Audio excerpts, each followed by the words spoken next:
மயிலாடுதுறைக்கு பக்கத்தில் பேரெழுந்தூர் என்கிற ஒரு கிராமத்தில் நிற்கிறோம். உலக புகழ் பெற்ற தமிழ்நாடு சொல்லிக் கொள்வதற்கு அவமானப்படுகிறேன்.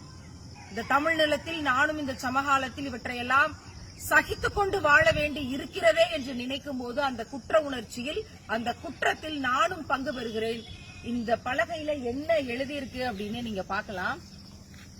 உங்களுக்கு தெரியுதா அப்படின்னு நீங்க அனுமானிக்கலாம்.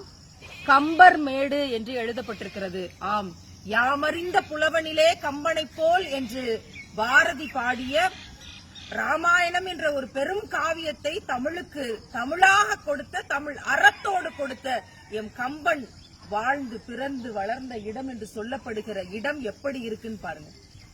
எப்படி இருக்குன்னு பாருங்க. முள் புதரு, ஆடு மாடு கழிவுகள், சாராய பாக்கெட்டுகள், குப்பை கூளங்கள், மழைநீர் தேங்கி கிடக்கிற இடமாக எம் கம்பனுடைய இடம் இன்னைக்கு கிடக்குது.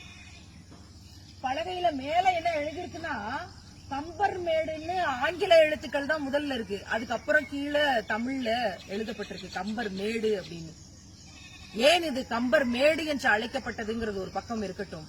1985 தொல்லியல் துறை வந்து இங்க இருந்து அவர் பயன்படுத்தின மட்பாண்டங்கள், அவர் பயன்படுத்தின பொருட்களை எல்லாம் அகழ்ந்து எடுத்து கொண்டு போய் இன்னும் ஆய்வு செய்து கொண்டிருக்கிறார்கள். எத்தனை ஆண்டுகளாக? 2020 முடிக்க போறோம், இன்னும் ஆய்வு செய்து கொண்டிருக்கிறார்கள். இங்க கம்பனுக்கு ஒரு நினைவிடம் கட்டுறதுக்கு நமக்கு வக்கு இல்ல. பேரு தமிழ்நாடு. எப்படி இந்த நிலம் பிழைக்கும்னு நம்ம நினைக்கிறோம்? அவர் ராமனை பாடினாரா? ராமனை சுற்றி என்ன காவியத்தை பாடினார்? வால்மீகியிலிருந்து என்ன எடுத்தார்? அதெல்லாம் இங்க பொருள் இல்ல. தமிழை படைத்தார். கம்பன் வீட்டு கட்டுத்தறீங்க எங்க இருந்திருக்கும்? அது எப்படி கவி பாடி இருக்கும்? அடுத்த தலைமுறைக்கு நாம் காட்டுவதற்கு இங்க ஏதாவது இந்த நிலத்துல வந்து கால் பதிந்து நடந்து வருகிற போது அத்தனை பெருமிதமாக இருக்கு. இந்த இடத்துக்கு வந்து சந்திச்சிட்டோம். இந்த மண்ணுக்குள்ள இருந்து அந்த தமிழின் ஆற்றல் கொஞ்சமாவது நமக்கு வந்துராதா? அந்த தமிழுக்குள் கம்பர் என்ன அறத்தை கொண்டு போய் சேர்த்தார் அப்படிங்கறது கொஞ்சமாவது நமக்குள்ள இன்னும் கொஞ்சம் ஊறிராதா? அடுத்த தலைமுறைக்கு இதை கொண்டு போய் சேர்க்க மாட்டோமோ நினைக்கிற இதே நேரத்துல கம்பரை பேசி பேசி பேசி பேசி வளர்ந்தவர்கள், மேடையில் தமிழை வளர்த்தோம் என்று சொல்லி கம்பரை பேசியவர்லாம் பங்களா கட்டி வாழும் போது கம்பருக்கான இடம் இப்படியா இருக்கிறது? தமிழை வளர்க்கிறோம் கம்பரை சொல்லி என்று வாழ்ந்த நாம் எல்லாம் பங்களா கட்டி பெரிய கோடீஸ்வரங்களா இருக்கோம். ஆனா கம்பருடைய இடம் எப்படி இருக்கு? ஏன் இப்படியே கிடப்புல இருக்கு?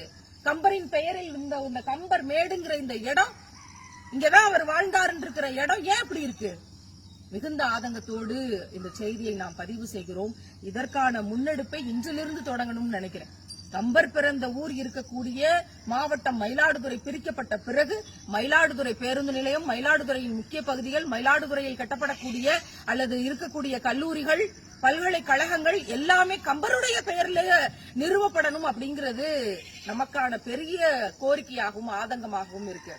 கொண்டு போய் சேர்க்க வேண்டியது நம்மூரில் இருந்த தமிழ் ஆளுமைகள், நம்மூரில் தமிழுக்காக தியாகம் செய்தவர்கள், நம் மொழிக்காக செத்து போனவர்கள், நம்முடைய மொழியை உலகமெல்லாம் ஒழிக்க செய்தவர்கள்.